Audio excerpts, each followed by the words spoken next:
On a cold October morning in 1875, a piece of paper was signed in Istanbul that would change the rules of conquest forever. It wasn't a surrender to an invading army. It wasn't signed at the edge of a bayonet. It was signed by exhausted Ottoman officials in a quiet room, watched only by men in tailored European suits holding fountain pens and ledgers. That document, the Decree of Ramadan, announced that the Ottoman Empire could no longer pay its debts. And in that moment, without a single shot being fired, one of history's most powerful empires began its slow strangulation at the hands of European bankers. This is the story of how Britain acquired the Middle East not through battlefields, but through balance sheets. How an empire that had terrified Christian Europe for centuries was dismantled by the invisible weapon of compound interest. And how a financial trap set in 1854 would take exactly 100 years to escape. But here's the part they don't tell you in the history books. The Ottoman collapse was not an accident. It was engineered, it was deliberate, and the blueprint used to destroy the Ottomans is being rolled out again today. In countries whose names you will recognize, using the exact same playbook. So pay attention, because by the end of this story, you'll understand why your government is afraid of its credit rating. Why entire nations can be controlled without occupation, and why the most dangerous weapon in the modern world is not a nuclear warhead. It's a loan agreement. To understand how the trap was set, you need to picture the Ottoman Empire in the year 1850. On the surface, it still looked like a colossus. It stretched from the gates of Vienna down to the deserts of Yemen, from the shores of Algeria across to the mountains of Persia. The Sultan in Istanbul commanded millions of subjects. He controlled the holy cities of Mecca and Medina.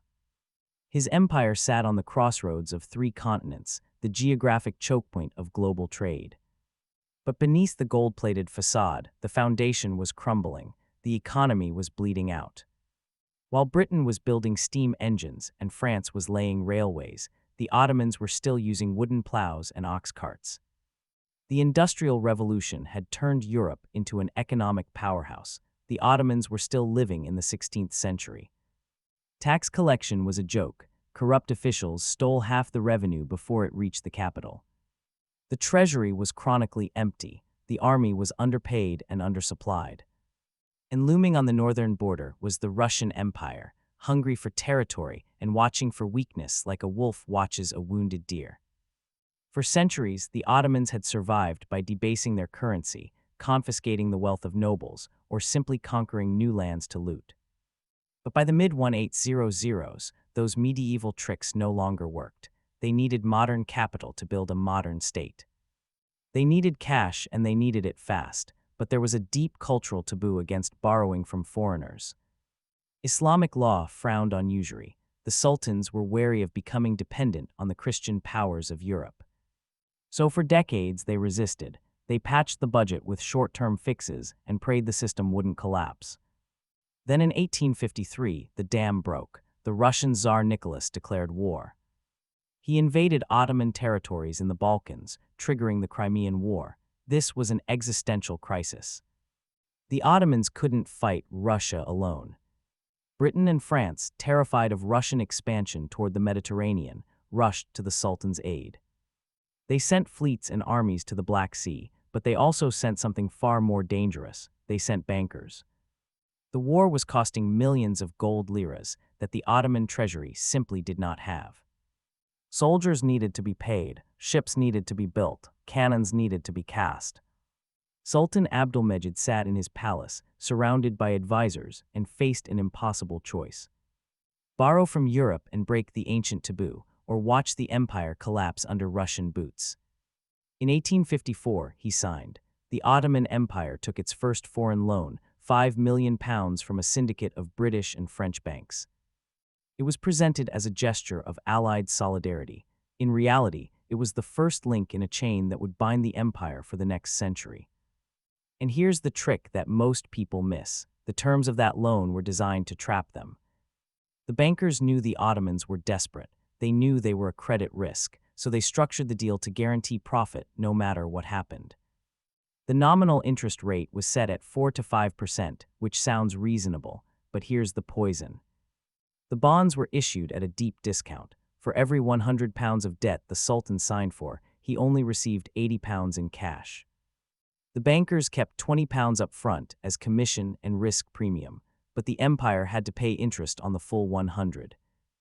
The effective interest rate was over 10%, sometimes higher, and because the loans were structured in foreign currency, tied to gold, the Ottomans couldn't inflate their way out. They were locked in. The cash that arrived in Istanbul felt like a miracle. The army was paid, the Russians were pushed back, the war ended in victory. Sultan Abdülmecid looked at the piece of paper he had signed and felt a rush of relief and power. He had discovered a magic trick. With a signature, he could summon gold from London. He could buy time. He could buy prestige. The war ended in 1856, but the borrowing did not. The Sultan had tasted the forbidden fruit of easy credit, and he became an addict overnight. He looked at the glittering capitals of Europe, at the marble opera houses and the gaslit boulevards, and he felt a burning sense of shame. Istanbul, the jewel of the East, looked medieval by comparison. He wanted to prove to the world that the Ottomans were not the sick man of Europe. He wanted to prove they were a civilized, modern power, so he began to spend, but he didn't spend on factories. He didn't spend on railways or schools or irrigation systems, things that would generate revenue and grow the economy. He spent on vanity. He spent on the ultimate symbol of imperial delusion, the Dolmabahçe Palace. Sultan Abdülmecid decided that the old Topkapi Palace was too old-fashioned, too oriental. He wanted a palace that would make Queen Victoria jealous. He wanted Versailles on the Bosphorus. So he ordered the construction of a palace so lavish, so extravagant, that it would become the tombstone of the empire. Dolmabahçe is a building of staggering opulence. 14 tons of gold leaf coat the ceilings. The world's largest crystal chandelier, a gift from Queen Victoria, hangs in the main hall. The staircases are made of baccarat crystal. The carpets are woven from silk. The walls are lined with Italian marble. It is breathtakingly beautiful. It is also a crime scene. Because every brick, every chandelier, every ounce of gold was paid for with borrowed money.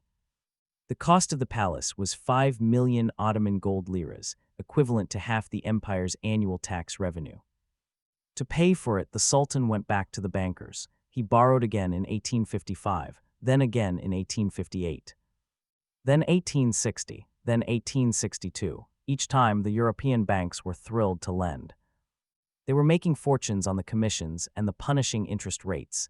They knew the Ottomans were drowning, but they didn't care.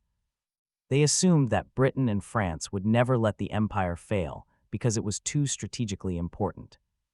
This is the concept economists call moral hazard. The bankers took insane risks because they believed the governments would bail them out. By the late 1860s, the Ottoman financial system had turned into a classic Ponzi scheme. The empire wasn't generating enough tax revenue to pay the interest on the old loans. So it had to take out new loans just to pay the interest on the previous ones. They were digging a hole to fill a hole.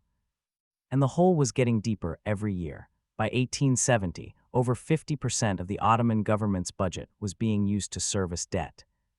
Let that number sink in. 50 cents of every dollar collected from a farmer in Anatolia or a fisherman in the Aegean was leaving the country immediately to pay a bondholder in Paris or London. That meant there was no money left for the army, no money for schools, no money for roads or hospitals.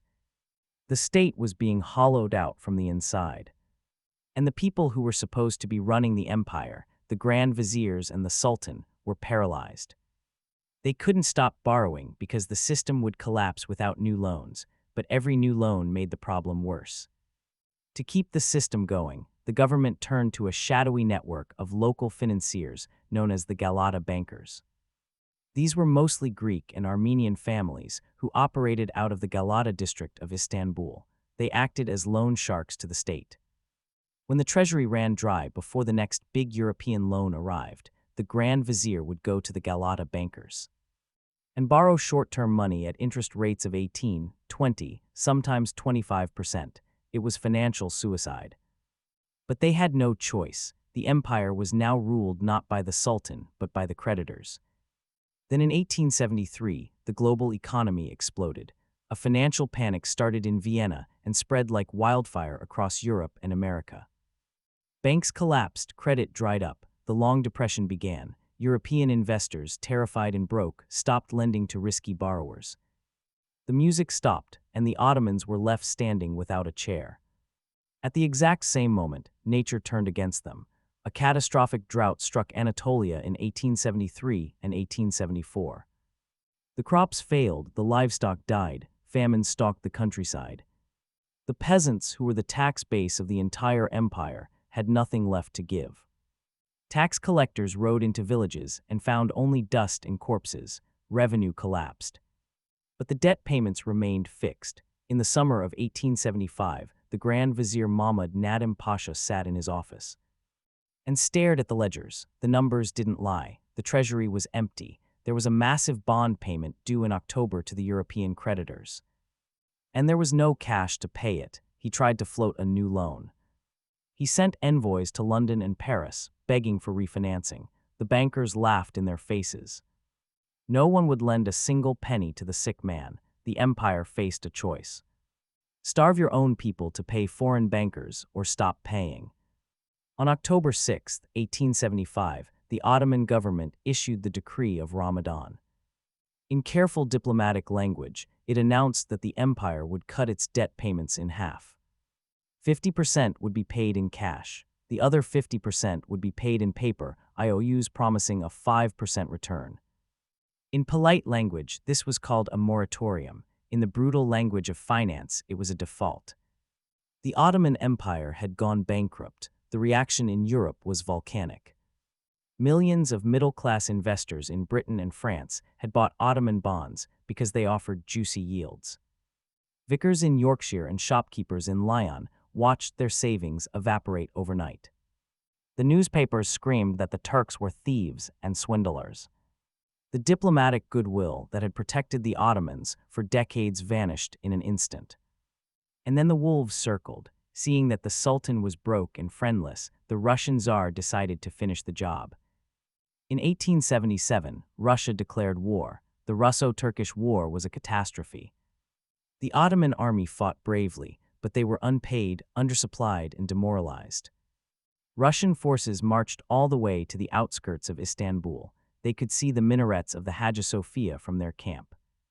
The empire was forced to sign a humiliating peace treaty, surrendering vast territories in the Balkans and the Caucasus. But the most devastating clause wasn't territorial, it was financial. The Russians imposed a war indemnity of over 800 million francs. Now the Ottomans owed hundreds of millions to the European bondholders they had already defaulted on, plus a crushing war debt to the Russian Tsar. The total debt load was now larger than the entire value of the Ottoman economy. The empire was insolvent, defenseless, and humiliated. Sultan Abdul Hamid II, who had ascended the throne during this nightmare, sat in his palace and waited for the European powers to carve up his lands like a Christmas turkey. But the British and the French had a better idea. They didn't want to conquer the Ottoman Empire militarily. That would be messy and expensive. It would require occupation forces, colonial administration, and endless insurgencies. They had a far more elegant solution. They would conquer it financially. In 1881, representatives of the European bondholders arrived in Istanbul. They were not generals, they were accountants. They carried briefcases, not rifles. They sat down with the Ottoman officials and dictated terms. But they weren't asking for land. They were asking for something far more valuable. They were asking for the cash flow. The negotiation led to the Decree of Muharrem, issued in December 1881. It was the death certificate of Ottoman sovereignty and the birth certificate of modern debt colonization. It created an institution that was unique in the annals of imperialism. It was called the Ottoman Public Debt Administration, or the OPDA. And it was the mechanism of the soft conquest. The OPDA was not a government agency. It was a private corporation, run by a board of directors representing the creditor banks of Britain, France, Germany, Italy, and Austria. It was headquartered in a massive, fortress-like building in Istanbul that loomed over the city like a monument to foreign control. And here's the key. the Sultan legally handed over the empire's most valuable revenue streams directly to this foreign corporation.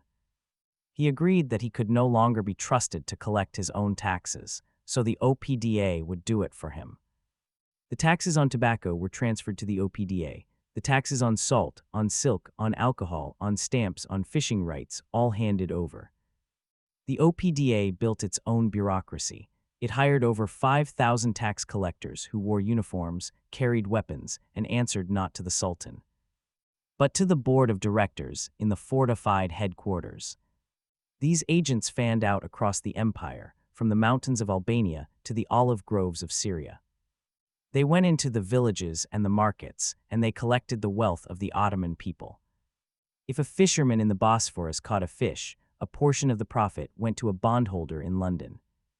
If a farmer in Bursa harvested silk, the tax went to Paris. If a peasant bought a bag of salt, the revenue went to Berlin. It was a state within a state, a parallel government. And it was brutally efficient. Unlike the corrupt Ottoman bureaucracy, the OPDA was run with modern European accounting standards. They built warehouses, they modernized the salt mines, they even distributed disease-resistant silkworm eggs to farmers to increase silk production. They actually grew the economy, but they grew it for the benefit of the creditors, not the citizens. Between 1881 and 1914, the OPDA collected roughly one-third of the total tax revenue of the Ottoman Empire. Let me repeat that. 1 out of every 3 coins generated by the economy was siphoned off and sent abroad. The equivalent of 113 million British pounds was paid out to foreign creditors during this period. The Ottoman government was left with the scraps. They had to run a massive empire, pay an army, maintain infrastructure, and fund the court with only 2/3 of their own tax base. This meant the Ottoman state remained perpetually poor. They couldn't invest in education. They couldn't build factories. They couldn't modernize their military. They were trapped in a cycle of underdevelopment because the surplus capital that could have lifted them into the modern age was being extracted by the debt trap. The Sultan became a puppet in his own palace. He reigned, but the OPDA ruled. If he wanted to build a school or pave a road, he had to ask the bankers if there was any money left over. Usually, there wasn't. But the debt trap didn't just extract money, it extracted sovereignty. And it became the lever by which European powers manipulated Ottoman foreign policy. Which brings us to the player who would lead the empire to its final destruction, Germany. While Britain and France were content to squeeze the Ottomans for cash, Kaiser Wilhelm II of Germany saw a strategic opportunity. He visited Istanbul, embraced the Sultan, and whispered in his ear. He told him that the British and French were parasites who only wanted to bleed the empire dry. But Germany wanted to be a friend. Germany wanted to build them up. The Germans proposed a grand infrastructure project that would reshape the map of the world, the Berlin-Baghdad Railway. A ribbon of steel connecting the heart of Europe to the oil fields of Mesopotamia and the Persian Gulf. Bypassing the British-controlled Suez Canal entirely, for the Sultan, this was a lifeline. A railway would allow him to move troops quickly to suppress rebellions. It would modernize the economy. It would tie him to a powerful military ally. But there was one problem: who would pay for it? The Ottoman treasury was empty, controlled by the OPDA. The Germans smiled and said, "Don't worry, we'll lend you the money." So a new cycle of debt began. Deutsche Bank became the primary financier of the railway, but the contracts were extortionate. They included kilometric guarantees, which meant the Ottoman government had to pay the German companies a guaranteed profit for every kilometer of track. And crucially, the contracts gave German companies the rights to all the oil and minerals found within 20 kilometers of the tracks. The Sultan had swapped the golden handcuffs of the British for the steel chains of the Germans. By 1910, the Ottoman Empire was effectively a German economic colony. German officers trained the army. German engineers ran the railways. German banks held the new debt, and the British and French watched this with fury. They saw their influence slipping away. They saw Germany gaining a foothold in the strategic heartland of the Middle East. The debt of the sick man was no longer just a financial issue. By 1914, the Ottoman leadership, now dominated by the Young Turk movement, realized they were in a trap. They were desperate to break free. They knew that as long as the debt existed and the OPDA controlled their revenues, they were not a free nation. When war broke out in Europe, the Ottomans made a fatal gamble. They joined Germany. They believed that if Germany won the war, they could cancel the debts to Britain and France. They could abolish the OPDA. They could regain their financial independence. It was all or nothing. On the day they entered the war, one of the first things the Ottoman government did was march troops to the OPDA headquarters in Istanbul. They expelled the British and French directors. They stopped the payments to London and Paris. For a brief, intoxicating moment, they felt the rush of freedom. But the gamble failed. Germany lost. The empire was destroyed, but the debt survived. When Mustafa Kemal Atatürk founded the Turkish Republic in 1923, after a brutal war of independence, the European powers returned with their ledgers. At the Treaty of Lausanne, the British and French demanded that the new Turkey pay the debts of the dead empire. You inherited the land, they said. You inherit the mortgage. Atatürk fought hard, but he knew Turkey needed access to global capital markets. He couldn't start a new nation as a pariah defaulter, so he agreed to pay. The debt was restructured, the payments were reduced, but the obligation remained. The new Turkish Republic, poor and devastated by war, spent its first 3 decades sending millions of dollars abroad to pay for the reckless vanity spending of sultans from the 1850s. The final payment on the Ottoman debt was made on May 25, 1954, exactly 100 years after the first loan was signed in 1854. 100 years to escape the trap. The story of how Britain acquired the Middle East is not a story of battles and sieges.